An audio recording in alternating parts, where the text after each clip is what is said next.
চাঁপাইনবাবগঞ্জে ১ বছর পূর্বে নিখোঁজ ব্যক্তিকে বাংলাদেশে হস্তান্তর করে ভারতীয় বিএসএফ। রবিবার ৭ সেপ্টেম্বর ২০২৫ সন্ধ্যা ৬টা ৪৫ মিনিটে অত্র ব্যাটালিয়নের অধীনস্থ মাসুদপুর বিওপি এবং ৭১ ব্যাটালিয়ন বিএসএফের শোভাপুর ক্যাম্প এর মধ্যে কোম্পানি কমান্ডার পর্যায়ে পতাকা বৈঠকের মাধ্যমে সিংনগর সীমান্ত দিয়ে বাংলাদেশি নাগরিক মোহাম্মদ জাকির হোসেনকে ফেরত এনে তার পরিবারের নিকট হস্তান্তর করা হয়। উল্লেখ্য যে বাংলাদেশের নাগরিক মোহাম্মদ জাকির হোসেন ২৮, পিতা মোহাম্মদ আমির আলী, চাঁপাইনবাবগঞ্জের গমস্তাপুর উপজেলার বেগপুর গ্রামের বাসিন্দা। গত ৫ জুন ২০২৪ তারিখে নিখোঁজ হন।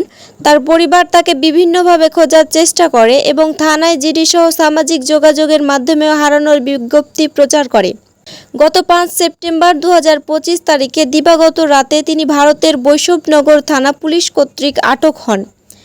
এই ঘটনা সম্পর্কে চাঁপাইনবাবগঞ্জ ব্যাটালিয়ন ৫৩ বিজিপি ও বিএসএফের নিকট হতে জানতে পেরে বিষয়টি গুরুত্ব সহকারে আমলে নিয়ে মোহাম্মদ জাকির হোসেনের পরিচয় নিশ্চিত হয়ে ৭১ ব্যাটালিয়ন বিএসএফের সাথে যোগাযোগ করে তাকে ফেরত দেওয়ার জন্য অনুরোধ করা হয়।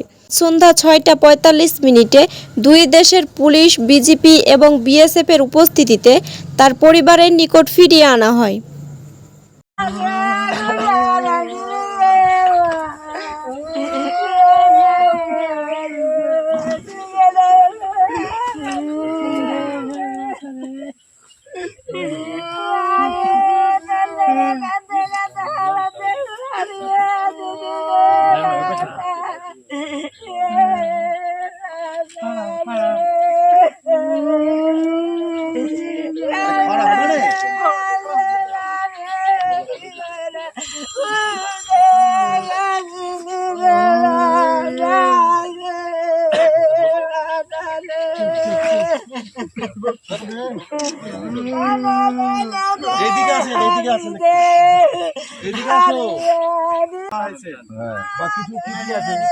আধার কার্ড, ভোটার কার্ড,